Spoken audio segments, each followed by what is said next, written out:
Hi, my name's Fiona. I normally work at Southbourne Library, and today I wanted to share with you my review of one of my favourite books of all time, a collection of folk tales within tales, which I first encountered as a teenager, 1001 Nights, also known as the Arabian Nights.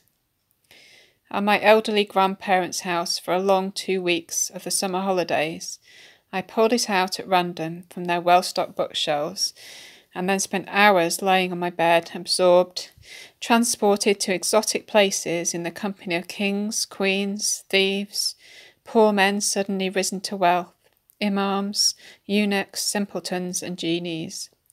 Within the pages were adventures, intrigue, magic, voyages, ribaldry, unimaginable riches, tricks, excitement and passion, and details of a culture so different from any I'd yet experienced.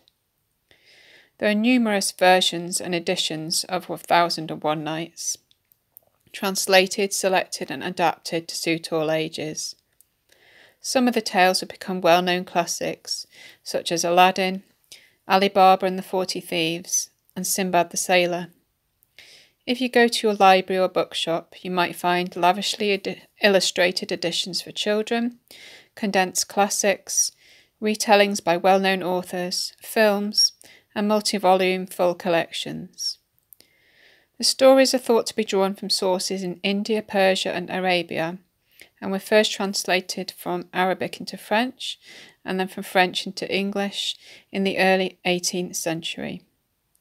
The overarching story is a dark one of a powerful and bored king, being told stories each night by his latest bride, Scheherazade, in an attempt to keep him entertained enough that he doesn't have her executed and move on to the next girl in the morning. The master storyteller saves herself and the remaining maidens of the kingdom with the stories that we then read.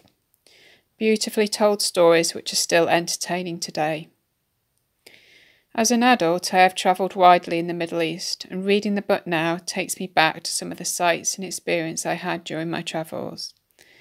Although the time period of the tales is medieval, there is so much still recognisable, cultural traits, market scenes, dress and food amongst them. Although I never got to fly on a magic carpet or chat with a genie in real life. I'm holding my own copy in my hands here. It was a birthday treat for myself when browsing a marvellous second-hand bookstore in central London over 10 years ago. Not much to look at, it has a plain black cover, small crowded type, and just a few line drawings, but the words and stories are alive inside. It's one of very few books I can return to over and over, dipping in for one of the shorter amusing stories or rereading the whole thing. I highly recommend 1001 Nights for quiet reading or to read aloud to others. Find an edition that appeals to you.